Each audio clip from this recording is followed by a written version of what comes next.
We are defending champions. Remember last time we won the gold, silver, and so we are here to defend our title in the World Relays. The team has been preparing. We are ready. We are aiming very high. I can guarantee you that if we fall, it will be position number 2. But podium finish, I'm definitely sure that you are going to home with something to report on.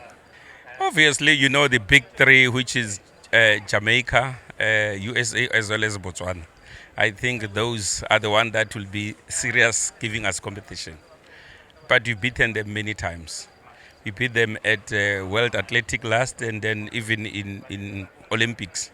So I'm sure that we're going to come very strong, more especially 4x400. Please support the team. You know that Athletic South Africa, it's leading.